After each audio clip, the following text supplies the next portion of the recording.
Check 1, 2.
evening, folks. Oh, this is a new system. It's making it very loud.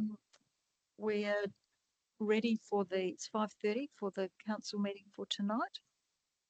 If you would like to stand for the acknowledgement of country and the diversity commitment. The City of Victor Harbor acknowledges the Ramangeri and Narrangeri people, the traditional custodians of the land and waters where we live and work. We acknowledge their deep connection to country and we pay our respects to elders past, present and emerging. This respect is extended to Aboriginal and Torres Strait Islander people across Australia. Would somebody like to say the diversity commitment, please? Thank you, Marilyn. The City of Victor Harbor is committed to diversity, equity and inclusion. We respect people of all ages, abilities, genders, sexualities, religions, beliefs, cultures and backgrounds. Thank you. And service acknowledgement. Thank you, Councillor Schofield. The City of Victor Harbor, excuse me, is committed to diversity. No, that's... Sorry, I should have gone to Specsavers. We recognise the brave individuals who have served and continue to serve our nation. We remember those who have lost their lives and paid the ultimate sacrifice to our country. Thank you. And would someone like to read the prayer? Thank you, Councillor Quinton. Almighty God, we ask you to bless this council and allow it to be an agent of change to the people of the city and beyond. Direct and prosper its deliberations to the honouring of your name and the welfare of the people whom it serves. Amen. Thank you very much. Please be seated if you can. I'll just like to, before we start, a couple of things. The first one is just letting you all know that I did send an email around at the ordinary general meeting of the LGA on Friday, the motion that went from the City of Victor Harbor in relation to the LGA advocating the state government for stamp duty exemption on not just new homes but established homes in rural and regional areas, including Victor Harbor, was passed at the conference. And so I extend my thank you to all of you for supporting that and for Braden for moving that motion in the first place. I think that that's a really important advocacy piece for the local government association, especially to help bring younger people into regional and rural areas, including Victor Harbor, because one of the things that we do know is that rural and regional areas lose a lot of young people to the cities, and yet it is very difficult for people to find housing in the cities. So hopefully the LGA will be able to advocate on our behalf and on behalf of the rural and regional councils to remove stamp duty from not just new homes being built, but from established homes to encourage first home buyers, which are predominantly young families, into rural areas. So thank you very much for your advocacy, and thank you, Braden. I might just hand over to Victoria for a minute before we get started, who will give us a brief update on this fabulous new system that's half installed, which is why I don't need to hold the microphone really close to myself anymore. Victoria. Yes, so thank you. And this is also for the benefit of those members from home who are viewing our live stream. So one of the few councils that actually live streams our meetings. This council has invested in a new chamber system. So the first phase of that has been installed. Nigel from Lidl is up the back of the room and he'll be here for the entirety of the meeting just to making sure that the sound is working well, and we hope that it is a much better experience for our viewers at home. They'll also note that the image is a lot clearer, and that's the first of a number of cameras that will go in, which will actually ensure that our community members are getting a really good experience from home. So thank you for your patience. If we do need any tweaking, we will be doing it throughout the meeting. And also Emma's having a lot better ability to be able to manage that experience for our viewers at home and record the meeting. So thank you. Thank you, Victoria. And I think it's great that we're actually getting some really good systems in place, and that our community will be able to hear and see us deliberate on important matters much more clearly, which is great. We do have a couple of apologies. Councillor Mackenzie is an apology, and also Councillor Burns. As we start the meeting on item 4.1, this is a current motion before council. It was adjourned at the last meeting and is regarding the Urban Growth Management Strategy, or UGMS as we fondly call it. We do have a motion before council, but I know that Councillor Mann approached me before the meeting and asked whether or not we could go out of meeting procedures so that we could discuss that motion and the recommendation 1 and 2, if that motion is to be resolved. So can I have a hands up for those who would like to go out of meeting procedures? Yep, that's great. Thank you. So it's 25 to 6 now, and we'll go out of meeting procedures for 10 minutes to start off with and discuss that. Councillor Mann. Thank you, Mayor Jenkins. I guess a few things. So the latest draft of the Urban Growth Management Strategy is much better, and there's lots in it to unpack. I guess our community is incredibly worried about our rapidly growing and ageing population. However, the UGMS is one of Council's most significant and strategic documents, which can help combat the problem in both an offensive and a defensive way. I'll first speak to the offensive plays the UGMS is setting out for the community, and then let my fellow councillors discuss before I go into some of the defensive plays the strategy provides. So to summarise my commentary from last month's meeting, the situation we face is this. There is a lot of concern and fear in our community regarding our town's significant current and forecasted rate of growth. Our population is currently around 17,000 people with a median age of 60 years. Many of our residents already face significant waits to see their local doctor or having to travel to Adelaide for their health appointments. The state government wants our population to grow by 19,000 people in the next 25 years, doubling our population to around 36,000 people. The state government wants us to have 12,000 new homes, and there is every chance that most of these homes will be for a retired elderly demographic. So if our community cannot support our current ageing population, how will we cope with all the growth that is to come?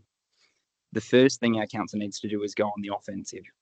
In developing the UGMS, we asked administration and our expert consultants what we can do to help fight this issue.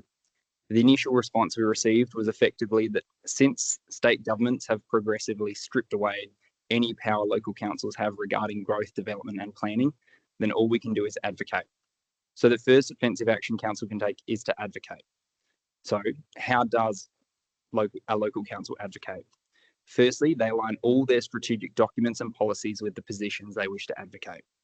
Council's most significant strategic documents, being the Community Plan and UGMS, now look to entrench the importance of doing everything we can to attract and retain young people in Victor Harbor.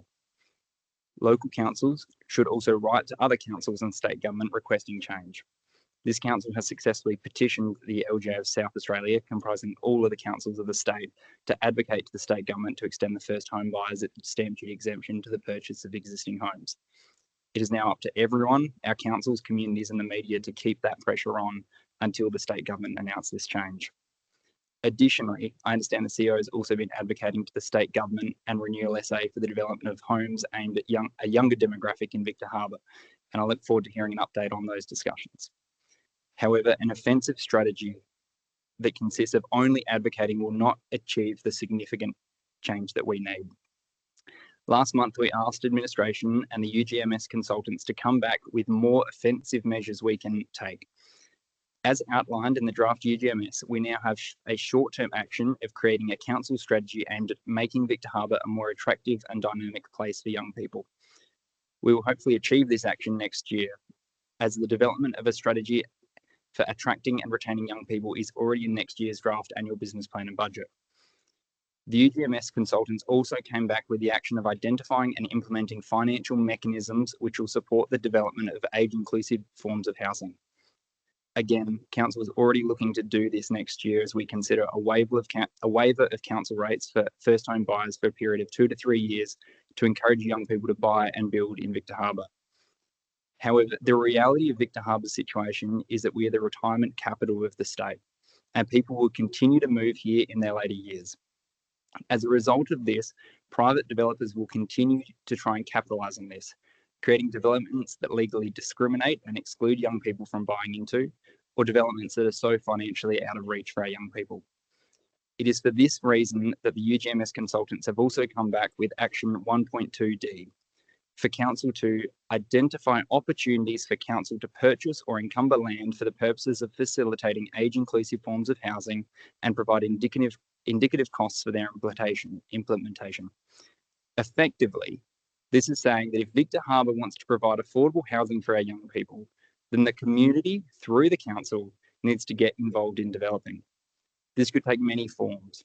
Council purchasing land and then partnering with private developers to provide affordable blocks for young people, which, when sold, also provide an alternative revenue source for council besides rates. Alternatively, it could look like council developing units on our existing land to then rent out to young people for a few years at reduced rates as they save for a deposit. Imagine if council did this with one of its blocks in the main street. A young doctor or nurse could move to Victor Harbor on the basis of receiving below market rent, a street back from the beach, and they would help activate the main street at the same time. The days of local councils sitting back and just hoping that developers or the state or federal government will fix our housing problems are over. Since state governments have progressively stripped away all our planning controls and powers, we are now forced to get involved in housing and developments in a whole new way. As a community and a council, if we do not go on the offensive and investigate and implement all these actions, then our town will suffer. We'll be in a far worse position than Mount Barker. They lack the physical infrastructure to keep up with their growth. However, the average age of their population is 37. Victor Harbor's average age is 60, and we will lack both the physical infrastructure to keep up with our growth, but also the social infrastructure, as we will not have the young people to open businesses or work in those businesses. And the current state of the main street is a foretaste of what is to come if we do not take action. This is all I have to say for now on the offensive actions that the UGMS dictates, and I'll open it up to my fellow councillors before I go into some of the defensive approaches as well. Thank you, Braden. Noting that we did have 10 minutes to have a discussion on the UGMs, and we have talked about this and had workshops on this for quite a long period of time. Does anybody else want to contribute to the discussion? Councillor Henderson and then Councillor Schofield. I just want to say that I fully support all of these ideas. Councillor Schofield. Look, oh, wow. I think it's a good idea, but there are some elements that I have a concern about. You're trying to get the younger generation to come here and live and work in Victor Harbor. But so many of our younger generations leave and no longer come back. If you looked over in the last 12 months, the amount of employment opportunities across the city have been huge, and a lot of the businesses have not been able to get full-time employees. So there are a couple of things. I think, yes, it's good. I sort of think, well, I'm over the age of 60. I've lived here for 77 years. I think that I have the right to go into a retirement village. I think many people at the age of 60s, and when I have a look at Rosetta, where I am, there are very few people in Rosetta that would be over 70. They have young people in there of 55. The only difference is in those villages, there are no children. So, and most of them have disposable incomes and they spend the money in the town. So I think when we're looking at that and judging on the over 55s, I think it's time then you go to a developer, see if a developer will build something like you're looking for the younger generation. But then you also have to make sure that those people want to come here. and whether they want to work here, because most of our working population at the moment would be over the ages of 50. Thank you. Councillor Schiller had her hand up, and then we'll go back into formal meeting procedures. Councillor Schiller. I would just like to say that I said this in our briefing session. We also need to be looking not necessarily at affordable housing purely as a purchaser. We need to be looking at those young people that may be coming into the township who may never purchase a home. We need to have a greater housing diversity so those types of homes can be built. We also need to be looking at ways of getting different employment into the township. We've had a lot of focus on our professionals. We've used that word a lot, but there is a broad range of young people from different occupations, and we need to cover all occupations, and we need to increase the amount of things like manufacturing in our township so that we've got a greater diversity of employment options. This particular strategy is very high level, and I look forward to seeing the time where we sit down, and I think it's due in 2028, to look at a specific housing strategy where we can get a bit more finer detail on how we manage things. I also have a bit of a, we've talked a lot about the loss of productive land, but the local government the state government have seemed to have gone on a more greenfield type approach, and we still need to be looking at how it can effectively infill as well as greenfield if we don't want to lose that productive land. And so that's all I'd like to say. Thank you. Thank you. Are you happy for us to move back into formal meeting procedures? You pop your hand up so I can just see. Thank you. We will do that. So we do, and to wind that up, if you have a look on the commentary subsequent to the adjournment, we did have a briefing session on the 12th of May. And there are a number of points there where we did discuss advocating for minimum benchmarks for age-inclusive forms of housing and the different things that we can do, including new targets to reduce Victor Harbour's median age, and certainly the motion that I took to the Local Government Association would address some of those issues as well.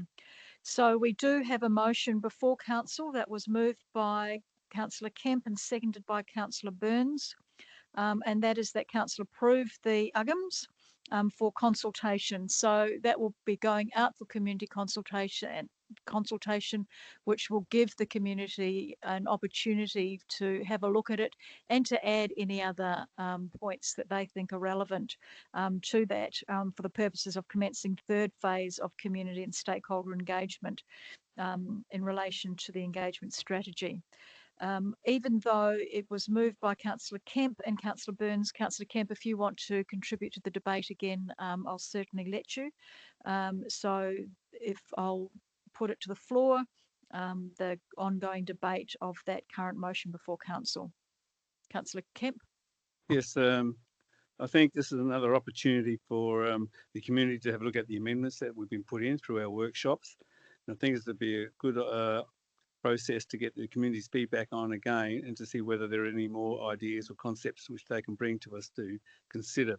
So I think it's a great opportunity again to go out for 3 times, which is the most, I think it's the most time we've ever gone to consultation on a subject matter 3 times. So I think it's very important we get this very right before we actually endorse it, before it goes to government to understand where we're coming from in our town. Thank you, Councillor Kemp.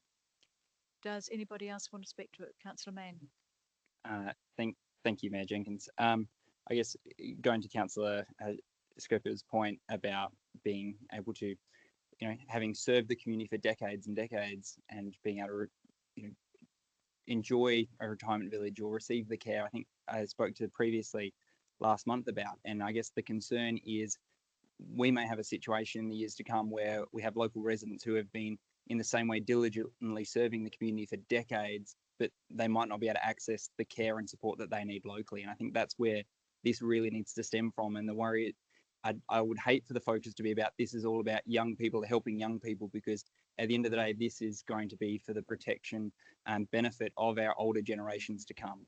I think you only need to look at our recent community satisfaction survey to see the concerns our community are having.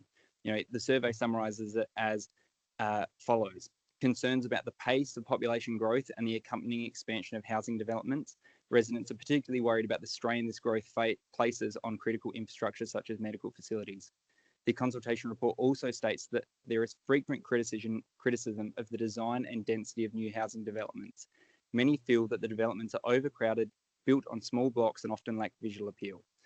You know, what we've been discussing in preparing the UGMS is that even with all these offensive strategies, there will not be enough to combat the rapid surge in housing focused on an elderly demographic. The council needs to play a defensive role as well. I understand one of the reasons Councillor Quentin deferred the draft UGMS last month because it contained nothing relating to stopping more and more over 50s retirement villages being developed in Victor Harbor. If the future survival of our town and community depends on attracting and retaining young people, then allowing more and more retirement villages that legally prevent young people from buying into it is probably not the right way to go. I guess the question the community needs to ask is how many more retirement villages do we need in the next 25 years? Noting we currently have 3 brand new villages being built. We are currently hearing from the community is that they do not want more of these retirement villages, noting our social and physical infrastructure is struggling to cope as it is.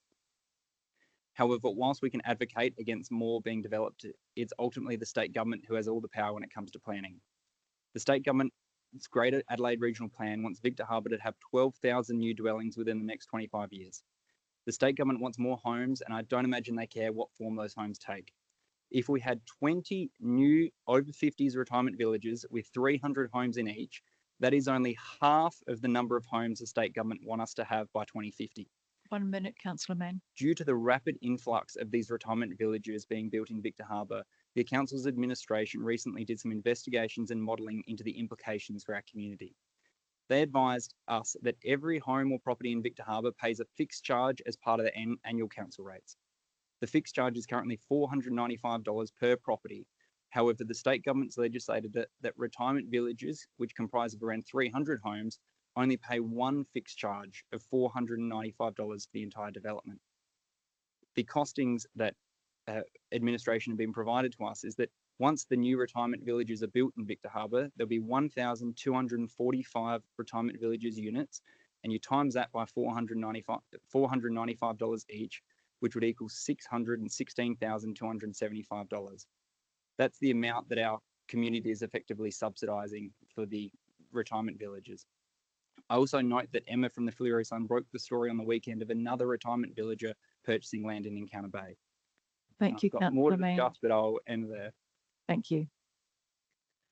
Councillor Karemba. Thank you, Mayor. I can understand Councillor Mann's concerns. I'm turning 50 in a couple of weeks, and in 5 years' time, I might buy one of these places. They look quite nice. I think it's very important that we don't set our residents and prospective residents against each other on an age basis. I think the real enemy here has to be noted is the state government, who really has no, as Councillor Mann said, really doesn't care who comes here. They just want bums on seats. So my thing for Councillor Mann would be suggested if he was really wanted to advocate and get things changed, then he should run in state politics, because that's where the real decisions get made. Unfortunately, local government at the moment is just not along for the ride. But yeah, once again, I don't think we should be pitting our residents against each other. I don't think that's the best way to move forward. Do I have anybody else who wants to speak? Councillor Kemp, would you like to close the debate? Thank you. Good discussion around our future in our urban growth management strategy. Well, one of the things I want to be cautious about is that we don't want to be saying things about one set of the population against another set about, should we control retirement villages? Not all retirement villages pay a fixed charge once only. Other villages in the community all pay at their houses. So there's some do, some don't. So again, I think it's one of those situations that we've got to monitor the situation, see what's really happening and see how we can advocate to ensure that, you know, yes, we want to reduce the number of retirement villages, but we can't stop it, and we shouldn't be seen to be being prejudiced against older people wanting to retire here. So I think we've got to be very careful how we sell ourselves as a council. Thank you. I put that the debate is closed. Oh, just a question on one of the comments. But if it's closed, I can happy to leave it. A quick question. Oh, it's just Councillor Kemp referred to there's retirement villages that are paying a fixed charge for each unit in there. Whether that comes under the Retirement Villages Act or that's something different, I don't know. I was under the understanding that they weren't paid per unit, but the one between the whole village. So there are different villages within the City of Victor Harbor. Some are constructed under the residential villages, the legislation. It's a different piece of legislation where it's one title, a number of homes. Others may be on like a community strata title arrangement, and they are individually rated and do individually pay fixed charges. So we have different types of villages in the community. The majority of those that are being built at the moment are the residential parts component. Rosetta is one that is under that same sort of structure, where Bay Village is not. Thank you. We'll now put the first motion to the vote. All those in favour? Those against? That's carried. So we've now got motions 1 and 2 underneath that that motion that you've just voted on. So the first one being council grant delegation for the Chief Executive Officer to make minor amendments to the UGMs for consultation, if and where necessary and appropriate, and that a report be brought back to council following the third phase of stakeholder and community engagement, outlining the engagement findings and the next step for the project. Are you happy to move that on block, Councillor Schofield? Yes, and Councillor Quinton? Yes. Do either of you want to speak to that? I did flag with the administration earlier today. There's a couple of errors in the document which will get corrected. So as long as we get that done. Thank you. Does anybody else want to speak to those two motions on block? Councillor Karemba. Thank you, Mayor. Just a question regarding the term minor, was it necessary adjustments that the CEO may need to do? Have we gone over this document 3 times, or are we just talking about clerical issues? Or are we actually talking about any slight direction in change of what this is, this document, or is it just superficial? Through the Mayor, if I may. The term superficial, yeah, it's around grammatical typo errors, images. It's not changing the direction or the intent. That is the council's decision. Thank you. Councillor Mann. I think also just for administration to know, I think under the definition of age exclusive housing, it's got reference to the age of 55. I believe there may also be some that go down to the age of 50, but that might just be worth checking and seeing whether that needs refining. Thank you, Councillor Mann. Any further discussion? Councillor Schofield, there was no real debate to wrap up. All those in favour? Those against? That's carried. Thank you. 5.1 minutes of the previous meeting, and that was on the 28th of April. Recommendation is that the minutes be confirmed as true and accurate. If someone would like to move, Councillor Kemp, thank you. And seconded by Councillor Schiller. Do either of you have any questions about those minutes? Does anybody have any questions? All those in favour? Those against? That's carried. Thank you. 5.2 is the minutes of the special council meeting on Monday, the 5th of May. Would someone like to move that they be confirmed as true and accurate? Thank you, Councillor Henderson. And seconding that, please. Thank you, Councillor Schofield. Do either of you have any questions about those minutes? Does anybody have any questions? All those in favour? Those against? That's carried. We don't have any deputations. We do have a couple of questions from the gallery from Mr. Terry Andrews from Council Watch. Mr. Andrews, if you'd like to take a seat and ask your questions.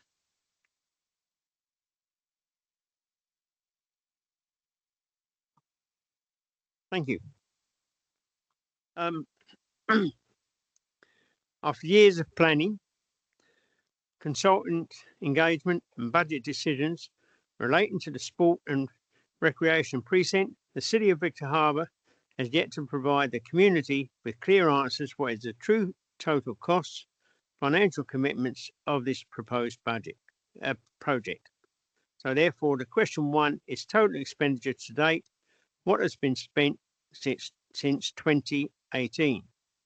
Since 2018, significant staff and financial resources have been allocated to this precinct project. We believe the community is entitled to a detailed breakdown of all spending to date, including, but not limited to, fees paid to consultants, including SGL, Huston Hounds, Treadwell, BRM Holditch, and others, council staff wages, office time, and administrative overheads directly allocated to the project. Costs relating to legal advice, concept design, visual branding, community consulting work, and any travel or associated expenses. Expenditure relating to failed grant applications, planning amendments, site feasibility, or investigative works.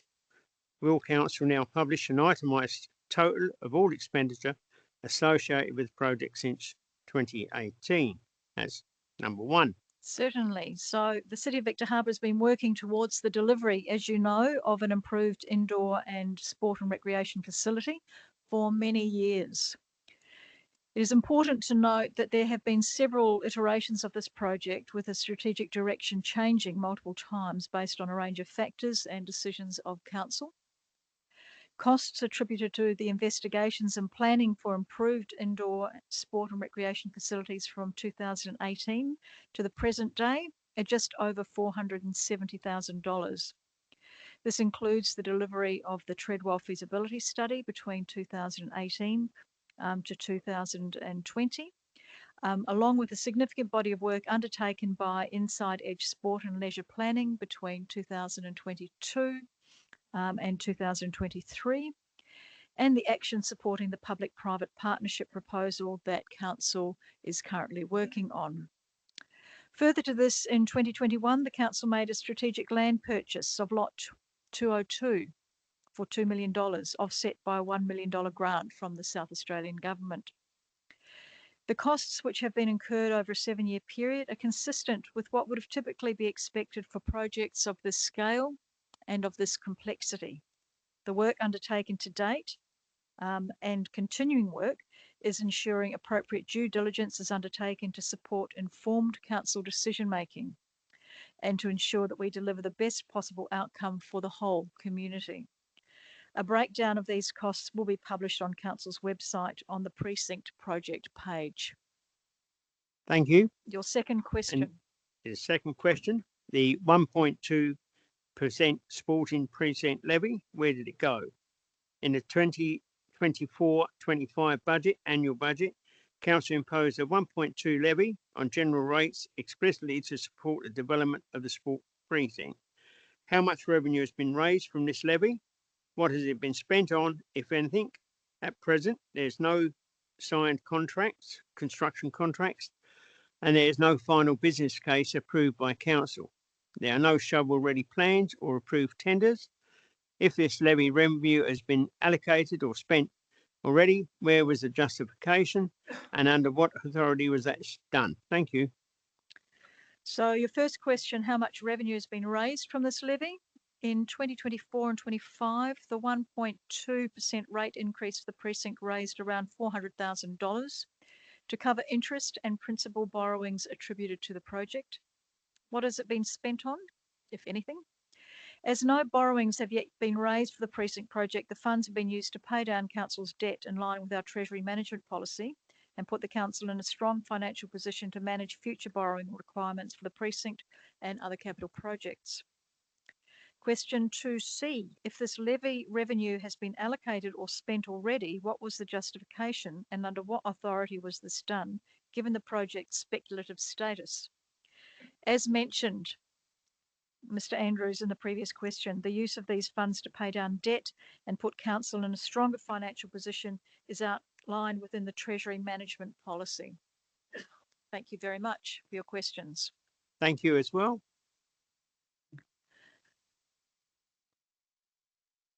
We don't have any petitions, so we move now to 9.1 being outstanding resolutions for May. The recommendation is that councillor receive and note the outstanding resolutions in the report. If someone would like to move that way. Thank you, councillor Schiller. And a seconded, councillor Henderson. Do either of you want to speak to that? Does anybody want to speak to it or have any questions? In that case, I'll put it to the floor. All those in favour? Those against? That's carried. Thank you.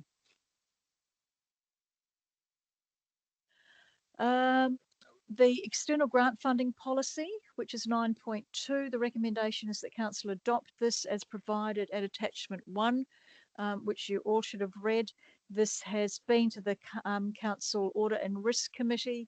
In fact, I think councillor Karemba, you might have even moved it at that committee meeting. Would somebody like to move that the council adopt the reviewed external grant funding policy as provided? Thank you, councillor Henderson and councillor Schofield. Thank you very much. Do either of you want to speak to that? Does anybody want to speak to it? Councillor Kemp. Just a question of clarification, item 6.3.2 on page 29 of the agenda. Council resolution is not required if grant funding forms part of the council's budget deliberations for each financial year. The clarification questions around how do we ensure that, I was trying to understand how that would work, and considering that, you know, we've always approved grant funding processes. So again, just how it's going to be captured so it doesn't get lost or. So that was one of the elements, sorry, through the Mayor, that the Audit Risk Committee wanted to retain within the policy, and that's if council actually adopts a budget for some of our capital items, it would say subject to grant funding. So you've adopted it subject to grant funding, so that's our indication that we are able to go and apply for funding in association with that key project. Are there any further questions? In that case, I'll put it to the floor. All those in favour? Those against? That's carried. Thank you. 9.3, which is the March budget review. And again, this has been to the Audit Committee and Risk Committee. And the recommendation is that council endorse the 24-25 March budget review. Would someone like to move that? Thank you, councillor Schiller. And seconding, please. Thank you, councillor Henderson. Do either of you have any questions? Want to speak to that? No. Does anybody have any questions or want to speak to that? Councillor Karemba. Thank you, Mayor. Just a clarification question. So I can't remember, I was obviously at that meeting, but I can't remember. So the Audit and Risk Committee endorsed the budget? So we endorsed. So you'll see if you look, you seconded it, and Yeah. the motion was that the Audit Committee recommends that council endorse. So the Audit and Risk Committee recommended that we endorse it. Yeah. Just want to clarify that. Yep. Okay. That's what you seconded. Yeah. I just couldn't remember that was what we actually did. I thought we just noted it, received and noted it. That's all. Any further comments from anybody? I'll put it to the floor. All those in favour? Those against? That's carried. Thank you. Borrowings and investment report. Again, this is another one that went to the Audit Committee. And at the Audit Committee, it received a note, the report, and it also recommended that council move towards only creating equity reserves where legislation required separate bank accounts, which is the only additional thing that the Audit Committee wanted for that. Would someone like to move that council receive and note the report? Thank you, councillor Henderson. Councillor Karemba, do you want to second that one since you seconded the Audit Committee one? Thank you, councillor. All those in favour? Those against? That's carried. Thank you. The interim report for the 2024-25 financial year external audit. Once again, that was went through the Audit Committee, who received and noted the report. Would someone like to move that the council receive and note the report? Thank you, Councillor Schofield, and seconding that, Councillor Karemba. Thank you very much. Either of you want to speak to that? Anybody want to speak to that? All those in favour? That's carried. Thank you. 9.6 is the proposed 2025 and 26 fees and charges.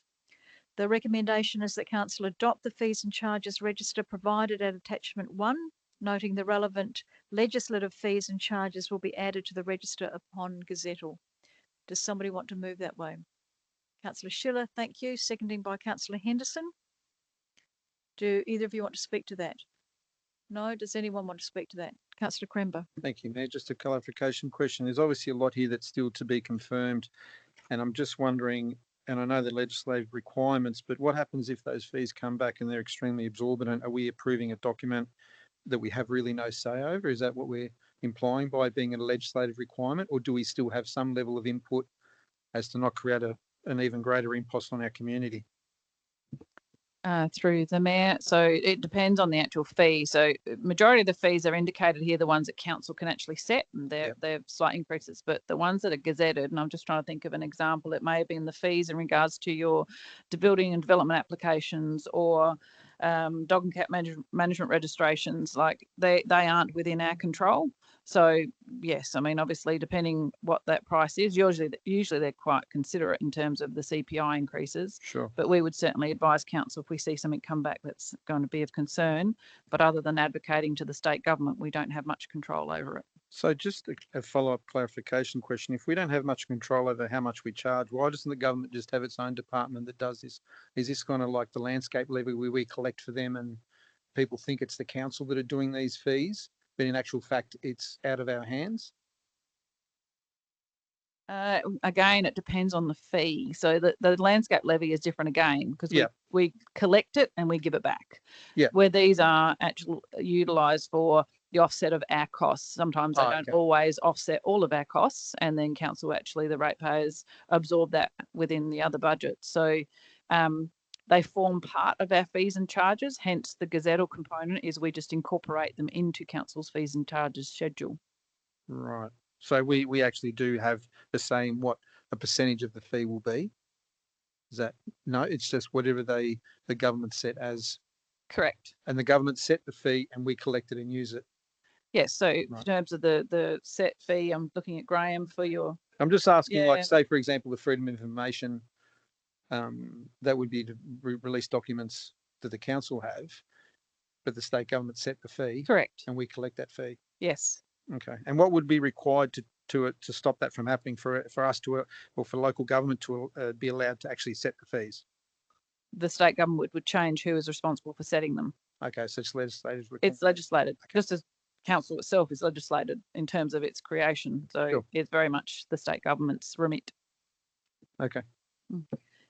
Oh, sorry, just one follow-up question. When do we have all these other fees? When will we get them? As soon as they're gazetted. So we are waiting now, as is every other council in the state, for those fees to be gazetted. And once they are, we incorporate them in the fees and charges. Oh, okay, thanks. They'll be in, usually they're in before we adopt our budget. Yeah. Is there any further discussion in relation to this matter? In that case, I'll put it to the vote. All those in favour? Those against? That's carried. Thank you.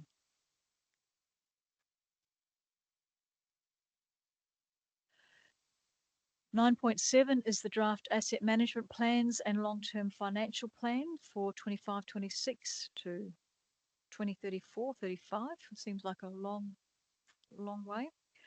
I'll do the recommendations separately. The first recommendation being that council receive and note the public consultation feedback as outlined within the community engagement summary at attachment 1. If someone would like to move that way. Thank you, Councillor Schiller and Councillor Henderson seconding that. Does anybody do either of you want to speak to that? Councillor Schiller? Although there wasn't a great deal of response, I think that with this engagement, it was a quality commentary. So I was quite impressed with the way people reacted and put their point across. So just commending those who responded in a pleasant manner. Thank you, Councillor Schiller. Councillor Karemba, were you about to put your hand up? Did you want to speak? Sorry, were we doing these on block or is it No, just doing one and One. the other. okay? Does anybody else want to speak to recommendation 1? No, I'll put it to the vote. So all those in favour? Those against? That's carried. And recommendation 2 being council endorse the asset management plans and long-term financial plan as provided under separate cover. If someone would like to move that way. Thank you, Councillor Quinton, and seconding that, please, Councillor Henderson.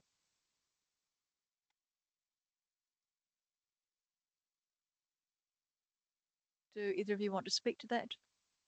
No, does anyone want to speak to that? Councillor Kemp? Yes, thank you.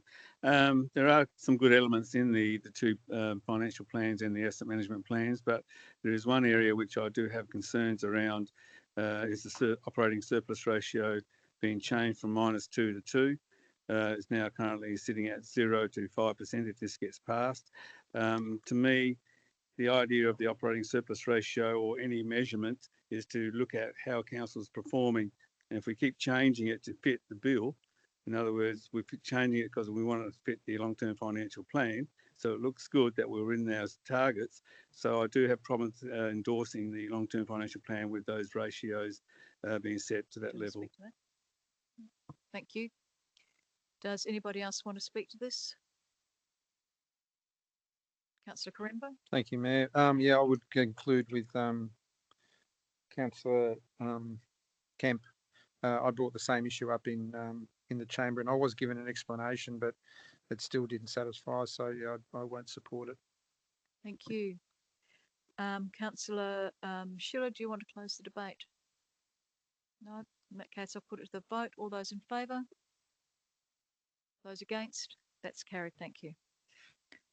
We now move to 9.8, which is the Disability Access and Inclusion Advisory Committee appointments for the community representative. Sorry, you all right? I just clarifying that Michael was the mover, so for the last motion. Oh, I beg your pardon, Yep. Michael. I think if you wanted to say something to close the debate, you would have. The Disability Access and Inclusion Advisory Committee appointment, and the recommendation is that Council appoints Justine De Luca as the community representative. Would someone like to move that way? Thank you, Councillor Henderson, and seconding that, Councillor Schofield. Is there any questions, or does anyone want to talk to that? No, I'll put it to the vote. All those in favour? Those against? That's carried. Thank you. 10.1, the Town Crier Agreement Renewal. I'll do that recommendation on block.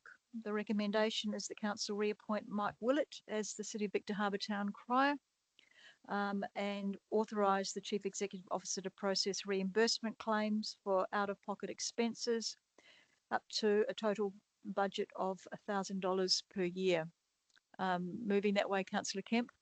Thank you. And seconding that, please. Thank you, Councillor Karemba. Do either of you want to speak to that? Yes, thank you, Mayor. I think it's a great initiative. Again, not every town's got a town crier, and they are unique, and they are certainly good advertising for our community and our city. So he also does interstate or overseas competitions where he promotes Victor Harbor. So to give him this opportunity to continue to do it, I think it's a great honour, and I think we should be thankful to him. Thank you. Any further discussion? Councillor Schofield? I'll just say that Mike is down the foreshore pretty well every week, and the response he gets from visitors, especially the children, the amount of photos that are actually taken of him is a really good promotional opportunity for the City of Victor Harbor. Thank you. I'll put that to the vote. All those in favour? Those against? That's carried. And so I'll send our congratulations to Mr. Willett. I think he's done a tremendous job over the last 14 years where he has been town crier. and has represented Victor Harbor, not just here in Victor Harbor, but interstate and also overseas. So well done to him. Major Festivals and Events Grant Program Round 2. So the recommendation is that Council grant $1,000 in cash to Space Jams to support the delivery of their regional live music event. Would someone like to move that way? Thank you, Councillor Henderson, and seconding that, please. Thank you, Councillor Kemp. Do either of you want to speak to that? Does anybody want to speak to that? All those in favour? Those against? That's carried. Thank you. Environment and infrastructure. The recommendation is that Council authorise the Chief Executive Officer to execute an updated Heads of Agreement for the Regional Sport and Recreation Precinct with a revised expiry date of the 31st of August 2025. Would someone like to move that way? Thank you, Councillor Schiller, and seconding Councillor Henderson. Do either of you want to speak to that? No? Does anybody want to speak to that? Councillor Karemba. Thank you, Mayor. Just some questions. Firstly, this new extension date, is that then, if we don't meet our targets such as grant funding, is that then that this project is then stopped as it exists? So we're not going to continue with the private-public partnership, or are we potentially foreshadowing another extension of the Heads of Agreement? Victoria? Through the Mayor, I would hope we're in a position where Council was able to make a decision by the 31st of August. We are very well through the detailed design component, and we're having good discussions with Great Southern Basketball and Gymnastics in regards to the finalisation of detailed designs. Now with the code amendment being approved, it gives the ability for any detailed designs to be lodged on that site. With the new government coming into play, or the returning government of the federal government, we can then continue to pursue our grant funding applications with the federal government. So I would hope we are in a much better position by the 31st of August, but that is very much sits within the council. If we're getting closer to that date and we are still not at a position where we would want to be, then yes, council can make that decision whether it continues on with the partnership or not. Okay, and just clarifying, was grant funding requirement a non-negotiable for the precinct to move ahead? Because I know we haven't been successful with a couple of applications. Yeah, so through the Mayor, it's not a non-negotiable as part of Council's original EOI, but it was one of the components that has come back where Council would pursue grant funding applications in conjunction with Accord, the developer, and it is one of the components now that's required to enable this to be ready to move ahead. So we did talk about those minimum requirements of a minimum grant, and any amounts greater than that would offset council's contribution. The two grants we've already applied for, one was, to be honest, not the best term, was a bit of a long shot because that was the entire amount we applied for. But the main ones we have applied for, which is the Regional Public Partnerships Grant, that is one which we need to be shovel ready for. Okay, just a clarification question. So as this Heads of Agreement stands, we require grant funding to move forward, and it would be a resolution of council if that grant funding wasn't successful to proceed with the project without grant funding? Correct. It all requires a council decision because you have a number of moving parts. We're still in the midst of doing the business case for Model 2, which is council being the operator of the facility. Both Model 1, which is a full public-private partnership, and Model 2, which is the partnership with council being the operator, are being built into the draft prudential report once that second model is completed. They then will enable council to make a decision as to which is his preferred model, and then we need to do the agreement for lease, and that agreement for lease is around the terms and conditions of the lease. These are all elements that still need to progress and be approved by council before you move ahead. Okay. The grant funding is just one component of that council's decisions. All of those will be coming to the chamber for the council to make the decision. Okay, thank you. Any further, Councillor Kemp? A couple of questions. Just a clarification on the grant funding, what we're going in the private partnership. There's tranche 1 and tranche 2 is there, I believe. And tranche 2, we haven't got no figures on that as yet. Correct, through the Mayor. So stream 1 is for the partnership itself, and that's around all the costs in terms of the detailed design, the agreement for lease, and the structure of the partnership, and that's what we're in currently for is stream 1. Stream 2 is around the actual construction, and we need the detailed designs to actually submit for that component. And second question is along the ratification of the land. We haven't heard from the minister yet, or is there any indication as to how much longer before we get any notification? It's through the Mayor. So we have had some correspondence with the Minister for Local Government, Minister Sockhart. So he's asked for some additional information, which we have provided. He was also waiting on the changes with the code amendment, which we've advised. So it would be my understanding that he would be just watching the project to see how it's progressing. But he sought information like the draft prudential report, the long-term financial plan, just other components, wanted further information around the 99-year lease component and the reasons whether it was or wasn't a 99-year lease. So we sought information from the developer around that. So that all that information is provided. So it is still progressing through his department, but no decision is made at this stage.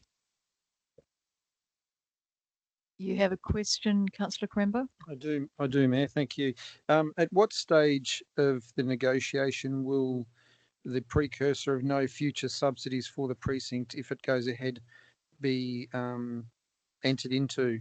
Because we have documented that both in the local newspaper and through our website that the 11.7 million is the full extent of council funds spent. So at what point will that non-negotiable be? Is that part of the agreement for lease, or at what stage would that be? What clause be inserted into the project? Again, through the Mayor, you're correct. It would be through the agreement for lease, and that would also be dependent on which model you choose as well. If council is the operator, then we would be paying a rent, but then any further contributions would be part of that lease component. Sorry, so can I get a clarification? So there is a potential that there will be ongoing subsidies for the precinct? No, I wouldn't use the word subsidies. So if council is the operator, we're the tenant. Yeah. Not a Belgravia, we would be paying rent, but then any further contributions from council for the broader, that would be part of the agreement for lease. But council has said our total contribution is the 11.7, but if we're a tenant, we would obviously be paying that component. Oh, okay. Not a problem. Thank you. Is there any further discussion? In that case, I'll put this to the vote. All those in favour? Those against? That's carried. Thank you. Naming of unnamed roads at Clifton, Victor Harbour. Would someone like to move that recommendation? Thank you, Councillor Schiller. And a seconder, please. Thank you, Councillor Quinton. Any discussion? Councillor Schiller. Just give a bit of background. This has gone through the Heritage Advisory Committee twice. The first time we had 3 names there that we weren't happy with, and so they went back to the developer and they came back with a couple of names that were actually on our register, and the second time round the committee was in support of the names. Another discussion is obviously I brought a motion to council to get a bit more clarity in the policy to state that this occurrence can occur where names that aren't on the register can be submitted. And another discussion point we had at the first meeting was looking at things like simplicity of names, and I think the names that they've put across are easy to remember, easy to spell, and those is one thing that we really need to look at in the future with naming to make it easier for people to actually remember the names of streets. So that was a point that was put across at that particular meeting. So I'm happy to see these names go over the line. Thank you. Councillor Quinton, did you want to speak to this? No, does anybody want to? Councillor Mann? Thank you, Mayor Jenkins. Yeah, just a question for administration. With Clifton, because I understand they're a retirement village, I know with a number of other retirement villages, the specific addresses within the villages do not feature in SAPA. They're not effectively a real address. I guess in terms of Clifton, are they, as each unit within the road and the naming, is that going to feature on SAPA, or is it the same kind of situation as the other villages? Through the mayor, they're private roads. The addressing of how they do it will come down to negotiations with our rates department. So they will probably have one rateable address, but they're private roads, but they'll be named. So it might come up on Google Maps. There's a number of roads already around Victor Harbour that already are private roads that are named. Doesn't mean they've got an official address there though. Thanks. Thank you, Councillor Henderson. I will support this, but I'm a little disappointed that given that we have a local Indigenous people who are water people, we don't have any Indigenous terms that have been used here. Some of those names could have been changed to the Indigenous name for the same thing. And I'm wondering if in the future this could be encouraged. Thank you, Councillor Henderson. You have a question, Councillor Mann? Oh, just a comment. Yeah, no, I was just thinking that it's nice of them to, I guess, look to us, because I'm pretty sure they don't need any approval from us around what they name their private roads. But I guess it's good for them to consult with us. Any further discussion? I'll put that to the vote. All those in favour? Those against? That's carried. Thank you. We now come to minutes of committee meetings. The first one is the Special Audit and Risk Committee meeting minutes and meeting summary for the 28th of April. I'll do that recommendation in block if someone would like to move it. Thank you, Councillor Kemp. And seconding that, do you want to second that, Councillor Crember? Thank you. Either of you have any questions? You have a quick question about? Oh, the no minutes? question, just I was. No, well, minutes you can only ask questions about. If there's no questions, there's no debate over minutes, Councillor Mann. If there's no questions, all those in favour? Those against? That's carried. Thank you. The Audit and Risk Committee meeting minutes and summary of the 5th of May. Would someone like to move that? Thank you. Thank you, Councillor Mann, and seconding Councillor Schofield. Are there any questions about those minutes? In that case, all those in favour? Those against? That's carried. 13.3, Fleurieu Regional Community Services Advisory Committee meeting on the 13th of May. The recommendation is Council receiving and noting the minutes, if someone would like to move that way. Thank you, Councillor Mann, and seconding Councillor Schiller. Any questions about those minutes? All those in favour? Those against? That's carried. Thank you. Subsidiaries and representative reports. We have the Horse Tram Authority March budget review, and their recommendation is that Council approve the March budget review as presented to you. Councillor Henderson moving that way. Do I have a seconder for that? Councillor Schofield, thank you. Do either of you want to speak to it? Anyone want to speak to it? All those in favour? Those against? That's carried. 14.2 is the Horse Tram Authority reapplication for cash advance debenture loan increase. There's two recommendations there.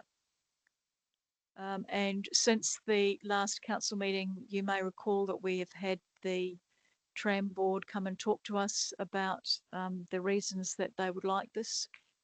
Moving that way, Councillor Henderson, thank you. Councillor Schofield seconding that. Do either of you want to speak to this? Does anybody want to speak to this? Councillor Karemba.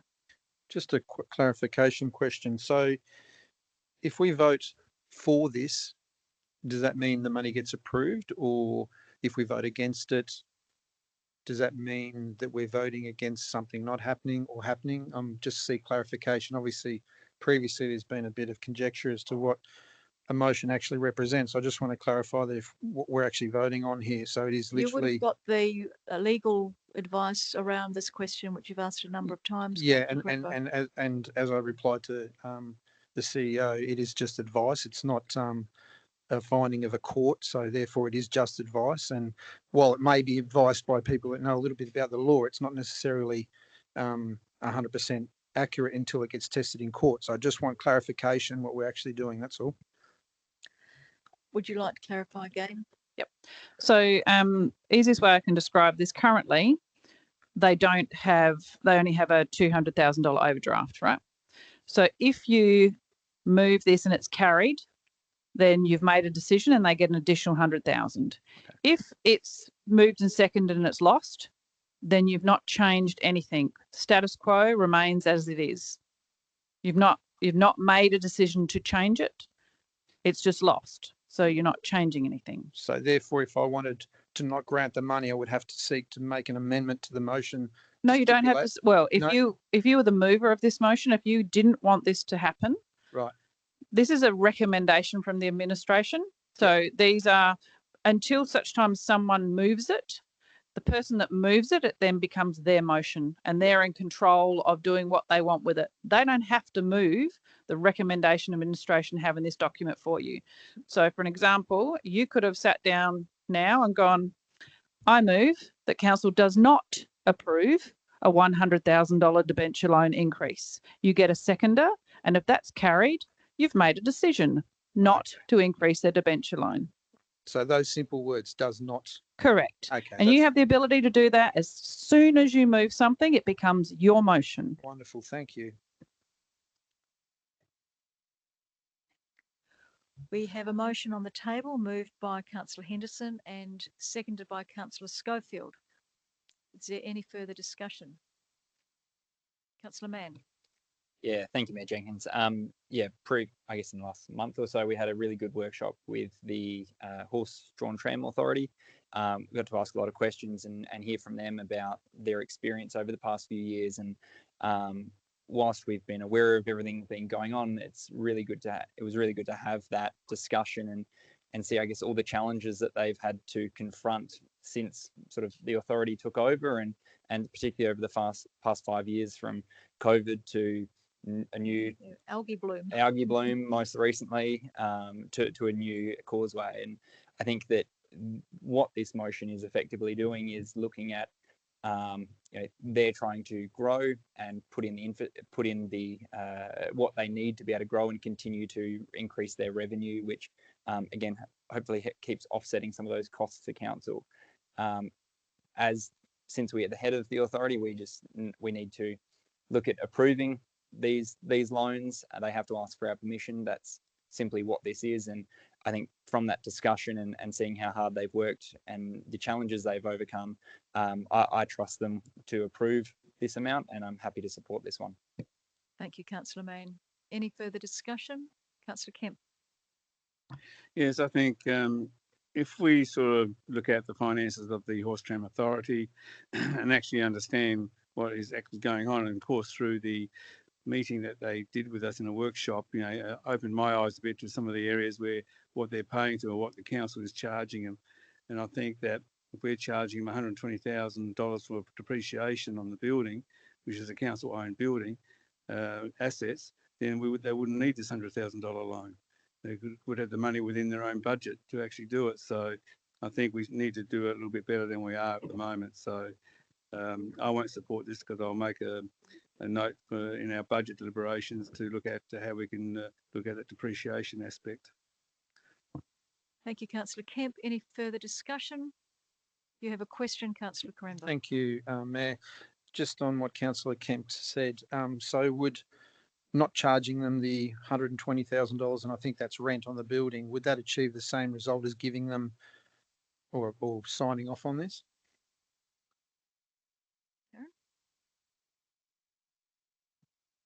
Through the Mayor, whilst Kelly's not here to give you the complete finance answer.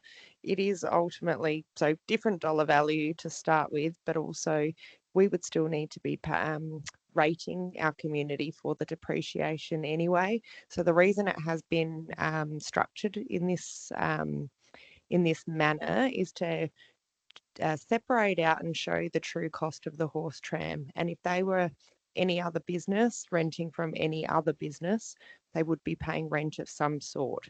So that's why the depreciation has been assigned as the nominal rent value.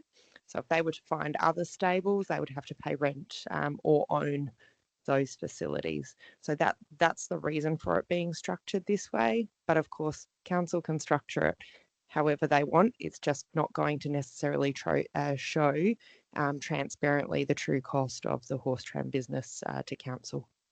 Just a follow-up question. So I'm assuming there's an independent assessment of the rental return on that building as it pertains to a horse tram stable. Is there a document that would verify that, or is this an arbitrary figure that council has put on the building? Through the Mayor. So it is part of the lease or license agreement that has always been in place between the Horse Tram Authority since becoming an authority and the council. I couldn't tell you if pre-2018 it was based on a rental assessment, but I believe it was deemed to be a reasonable method of assigning what council wouldn't need that building if it wasn't for having a horse tram. So it seemed a reasonable method of apportioning the cost to the horse tram. Oh yeah, sorry, Victoria. Just to also clarify, it's not just for our building.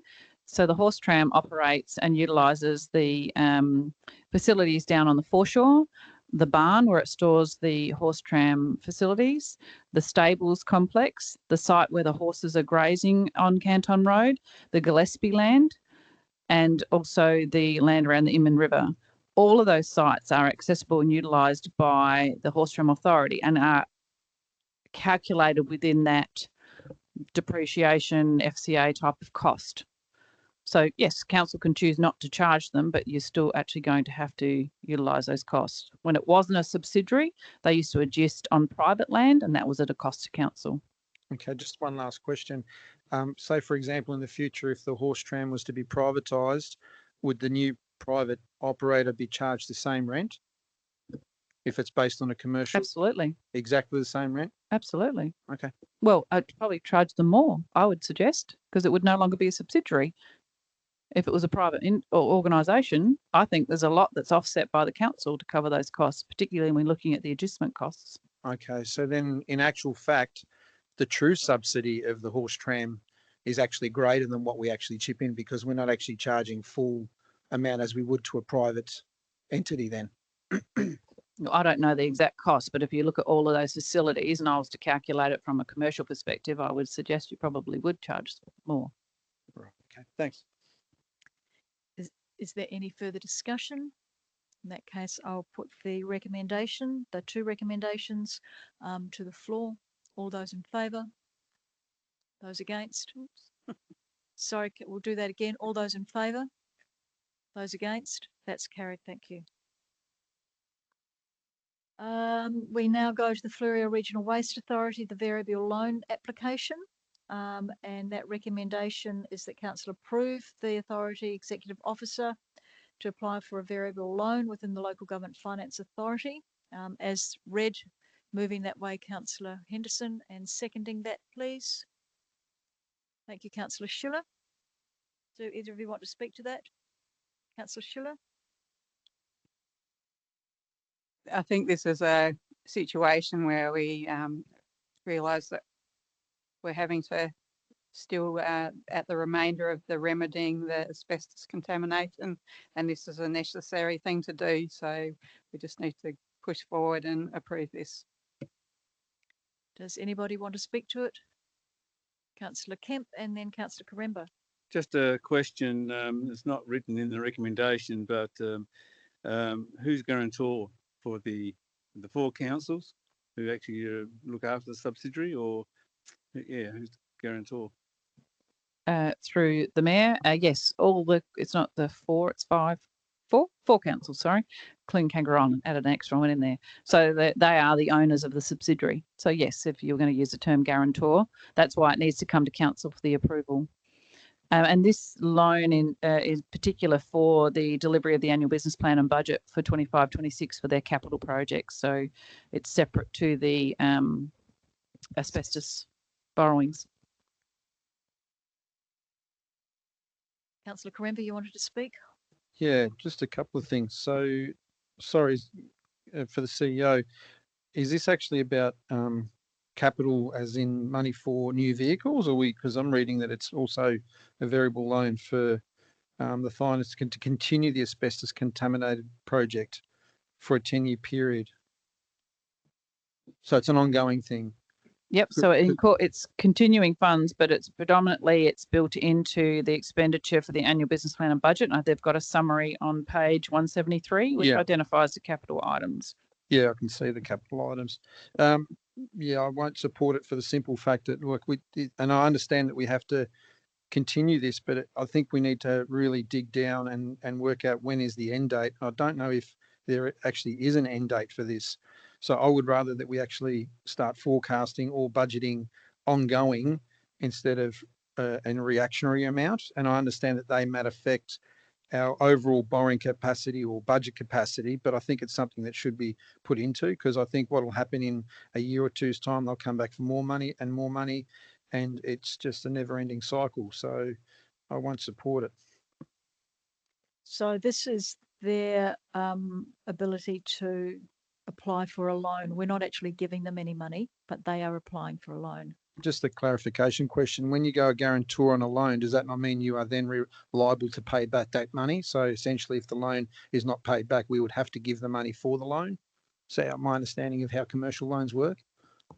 If we're guarantor for the loan, but you're saying we keep giving them money each year. We haven't given them any money.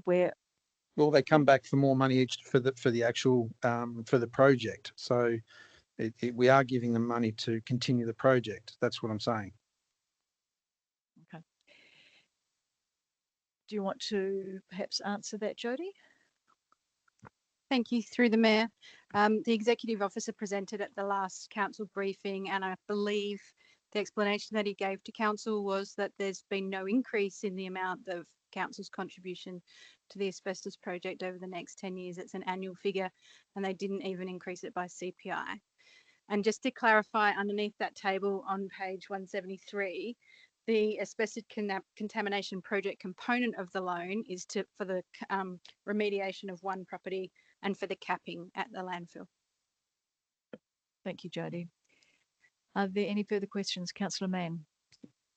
Thank you, Mayor Jenkins. Yeah, I think just to Councillor Crumber's point, I remember there was a bit of discussion about that at the workshop we had, and I believe that the Waste Authority wasn't able to, or their auditors wouldn't allow them for an allowance for something that may not have that definite connection between it. But I think in terms of where council, and I think what we're already doing is in terms of our budgeting and planning, is we can allow a little bit more wiggle room in terms of what we're expecting their increases to be, as they tend to come back sometimes a little bit more over what the existing amount was. And I know, chatting with Kelly, that we've now built in a bit of a buffer there. So I guess the question then is, in terms of when we're looking at our own annual business plan and budget, whether we build in more of a buffer around the concerns you're having, or keep it as is. I guess that's really where it comes down to. But I think that discussion that we had with them, and again when they came and presented to council at that workshop, was very informative, and it was good to get that overview. Thank you, Councillor Mann. Is there any further discussion? In that case, I'll put it to the vote. All those in favour? Those against? That's carried. Thank you. There are no matters of urgency. There are no questions on notice. Are there any questions without notice? No. There are no motions on notice. You have got a question without Just, notice. yeah, just a question regarding some of the committees that we sit on. Just interested to know, is there a rhyme or reason as to why some committees that elected members sit on attract a sitting fee and others don't? Through the mayor, yes. So if it's a prescribed committee, like most of council's committees don't actually have any sitting fee for elected members on any of our section 41s or 42s. So none of the elected members receive a sitting fee. If they're a separate committee, like a Environment Protection Authority or Native Vegetation Council, they're not actually council's committees, and they would be sitting fees from those organisations. Our only committees with sitting fees are CAP and Audit and Risk Committee, but that's for the independent members only, not the council members. So do we have any committees that that elected members receive sitting fees for? So the chairs of our committees receive, as per the allowances and benefits, receive a small stipend, an increase of their stipend if they're the chair. But that's it. But that's actually capped to a certain amount as well. Like, you can't be on the chair of all the committees and you get one for all of them. It's actually capped at a certain amount. Great, thank you. Are there any other questions without notice? There are no motions on notice. Are there any motions without notice? Councillor Kemp. Thank you. I move that the City of Victor Harbor advocate to the Department of Environment and Water due to undertake an environment impact study of the Inman and High Marsh rivers. The reason why I moved this motion without notice is that our coastline has been significantly impacted by the recent algae bloom, combined with blocked river mouths and insufficient rainfall to flush the system, except for today, of course. These factors have exacerbated stagnant conditions, leading to water quality deterioration and a notable foul odour emanating from the river mouth. Similarly, the High Marsh River faces similar challenges. With diminished flows compounding the effects of the algae bloom, these conditions pose environmental risks to aquatic life and could lead to broader ecological imbalances if not addressed promptly. By doing a impact study, we'll find out how healthy the two rivers are and whether Dew could actually do something more about it. So it's not council's responsibility, it's the Department of Environment and Water. And I think we need to advocate to get a bit of a health check on the two rivers. I'm more than happy to write to them and ask them to do that. Is there a seconder for that? Thank you very much. No? Sorry, seconder for that. Thank you, Councillor Schofield. Do you want to speak to that? Yes, I will. One of the big issues is that over the last few years we haven't had the rainfall that has been normal. If you look at the number of dams that are that feed into the Boundy and through to the Inman River, a lot of those are now capped. So a first percentage of, and I forget what the percentage is, of water flow is diverted. So the farmers have actually had to pay for that diversification to send that water into the environment. One of the biggest problems, I believe, and we could overcome some of it, and I did mention this at a heritage meeting, that if we put a solar pump in a couple of areas, wouldn't cost very much, we would be aerating and putting oxygen back into the water. So the main issue for this is the lack of oxygen, which is caused through the lack of water flow through the systems. So that would be some of your biggest issues, and we could overcome it by putting a couple of fountains like they have in Adelaide on the Torrens. And it could be done at a reasonable price, and it could be worked in with those people that provide solar power panels. Thank you, Councillor Schofield. Did you want to respond? Just to add to Councillor Kemp's, I suppose, commentary, is council has funds in the draft 25-26 budget to commence the High Marsh River Estuary Master Plan, and obviously part of that master plan would be the environmental impact, so this piece of work would obviously speak well to that.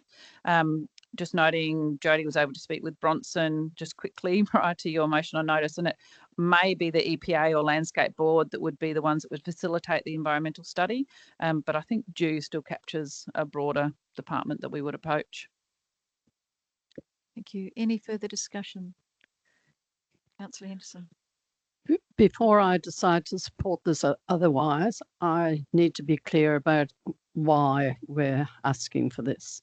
If we're asking for this because of the algal bloom, then I will not support it, because actually the river flows have nothing to do with that algal bloom. The algal bloom is caused because of increased sea temperatures, which were much higher than normal, and that is due to climate change. The rivers are a different issue altogether. I'm not against having a look at the flows of our rivers, because I know the mouth of the Inman River was altered many years ago, and it doesn't flow out to sea as it should. And I'd actually be in favour of changing it back to where it's supposed to normally be to increase those flows. So I need to be clear about why we're asking the department to do this before I support it or otherwise. If it's only to do with the algal bloom, then I'll not support it.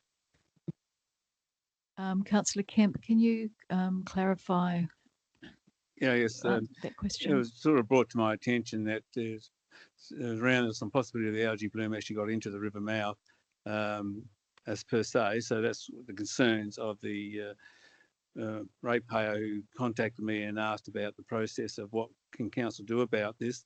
So again, it's just testing to make sure that there is no algae bloom as well. But it's really about a health check of the rivers, really.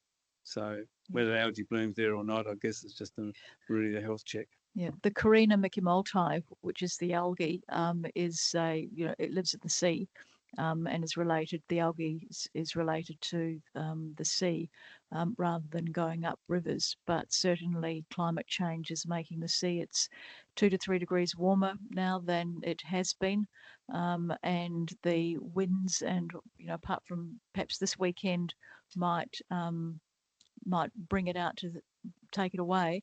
But certainly when I was at the causeway this morning checking out what was happening, the algae bloom was all the way in along the beach and the causeway, and the winds had actually pushed it back into the beach. But it's not related to the rivers. But I certainly agree that the state of the rivers would, especially with our plan that Victoria was talking about, really need to be looked at. An environmental impact study would go a long way towards that. Councillor Schiller and then Councillor Quinton, did you want to speak to this as well? You look like you. Sorry? Okay, no, we'll keep on topic.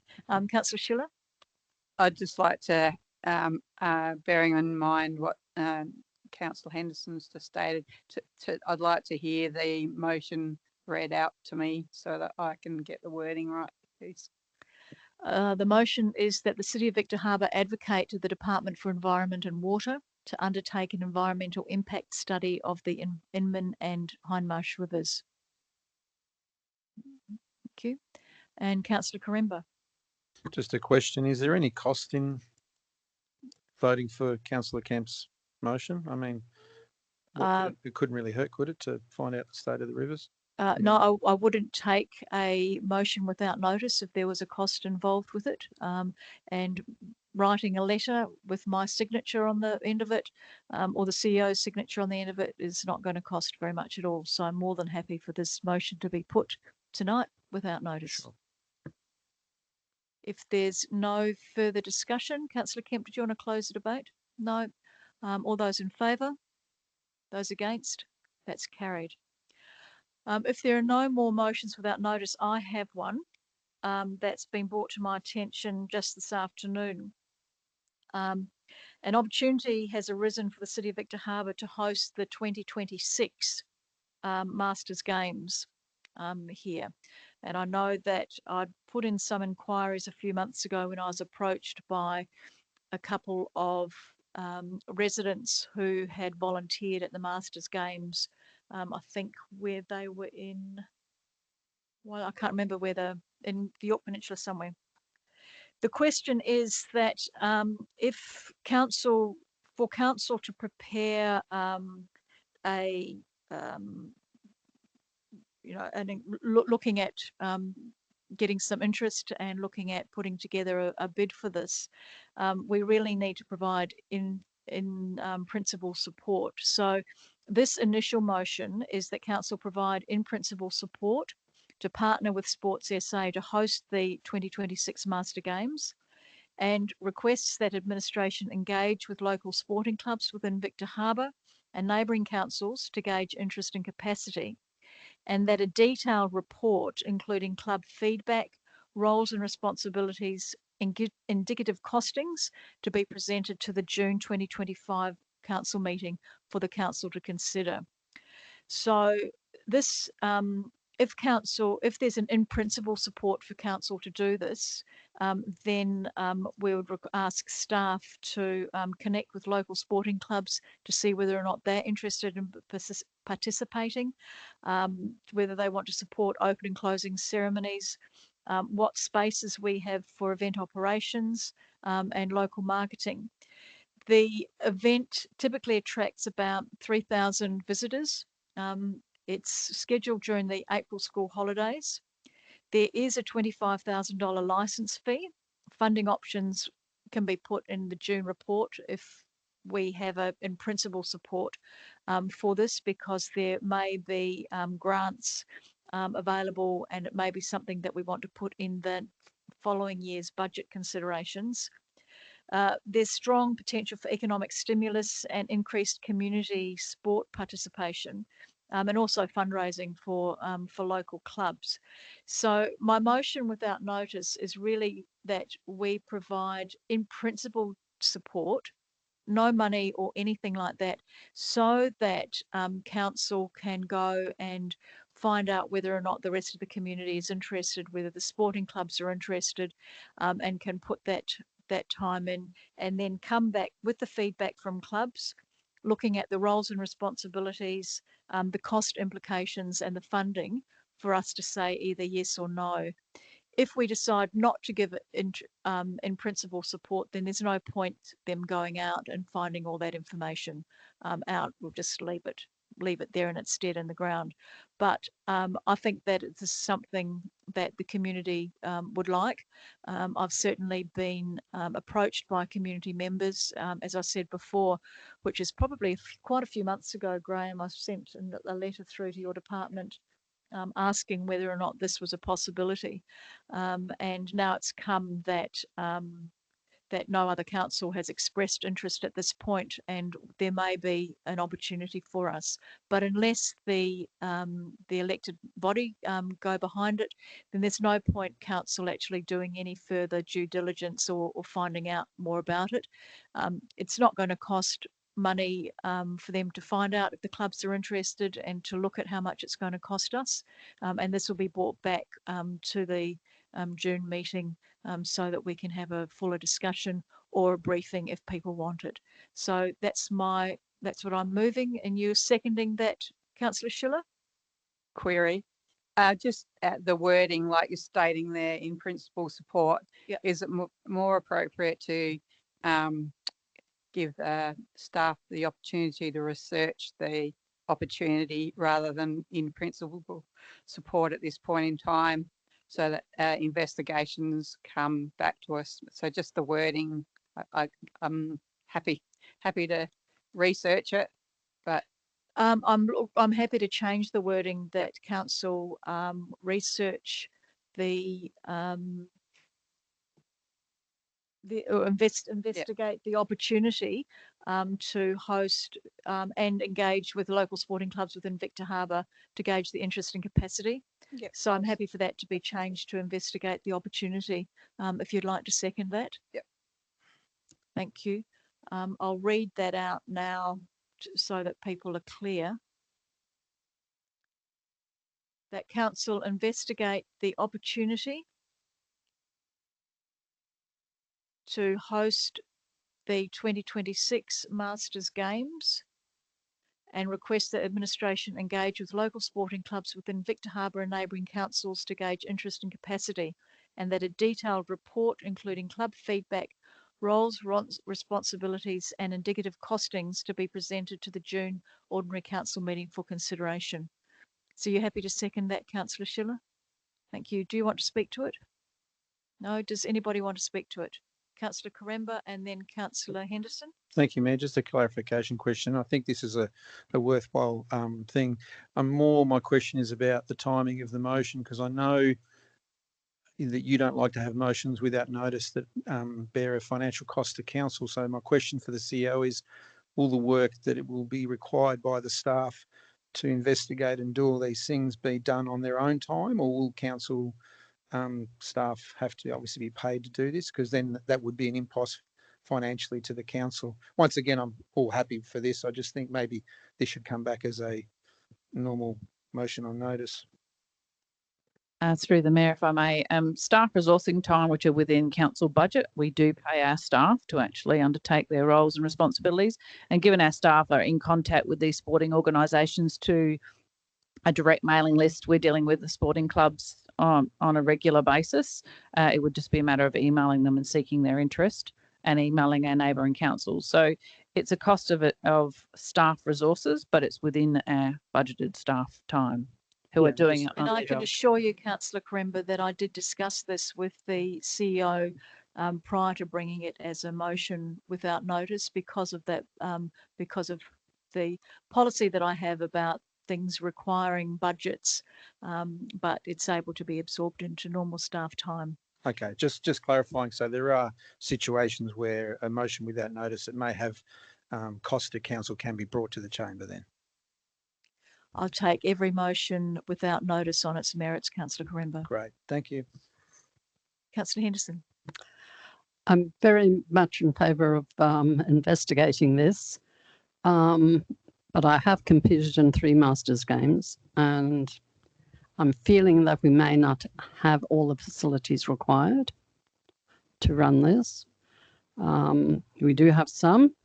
We have a fantastic archery club, and archery is what I was competing in. So we'd be covered there, but I'm not sure we have all the other facilities, such as running tracks, etc. I'm wondering if it might be worth talking to our neighbouring councils to incorporate some of their facilities and make it more of a regional approach that extends the facilities possibly available. Yeah, if you look at the motion, it talks about engage with local sporting clubs within Victor Harbor and neighbouring councils to gauge it. So that would be the case. Is there any further discussion? No, I'll put it to the floor. All those in favour? Those against? That's carried. Thank you. Are there any other motions without notice? There are no confidential items, and so at 7:10, we are finishing the meeting. Thank you very much for your participation and debate. It was great.